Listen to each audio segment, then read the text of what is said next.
ذرا سوچیے، آپ ایک دن اسپیس کو ایکسپلور کرنے کے لیے نکلیں اور آپ کے سامنے ایک بلیک ہول آ جائے اور آپ کہے کہ میں نے اسے چیک کرنا ہے اور اس میں کود جائیں۔ کیا آپ کے پاس بچنے کا کوئی چانس ہوگا؟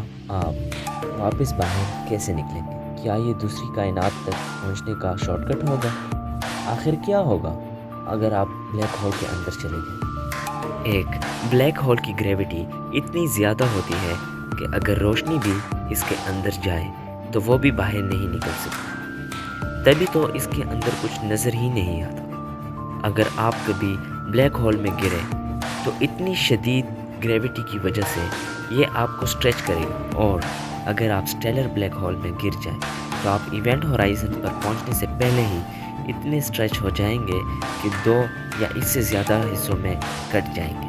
خیر، ایونٹ ہورائزن کو کراس کرنا تو صرف شروعات ہے۔ بلیک ہول کے سینٹر میں گریویٹیشنل سنگولیرٹی پوائنٹ آتا ہے جہاں ڈینسٹی انفینٹ ہوتی ہے اور یہاں باڈی آ کر رک جاتی ہے۔ مشہور سائنٹسٹ آئنسٹائن کے مطابق اگر کوئی بلیک ہول میں گر جائے وہ ہمیشہ کے لیے ختم، لیکن ہاکنگ کے مطابق اس باڈی کا ڈیٹا ریڈیشن کی صورت میں نکلے گا، جنہیں آج ہاکنگ ریڈیشن کے نام سے جانا جاتا ہے، اور یہ بھی ممکن ہے کہ آپ دوسرے یونیورس میں بھی پہنچ سکتے ہیں۔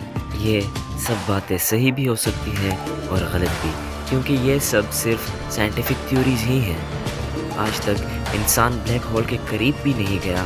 یہ تھیوریز صحیح ہے یا محض انسان کے اندازے، ان سب کا پتہ تو تب ہی چلے گا جب انسان بلیک ہول تک پہنچے گا، اور وہ کب پہنچتا ہے اس کا ابھی کسی کو بھی آئیڈیا۔ آج کے لیے بس اتنا ہی۔ امید کرتے ہیں آپ کو ہماری ویڈیو پسند آئی ہوگی۔ چینل کو سبسکرائب کریں۔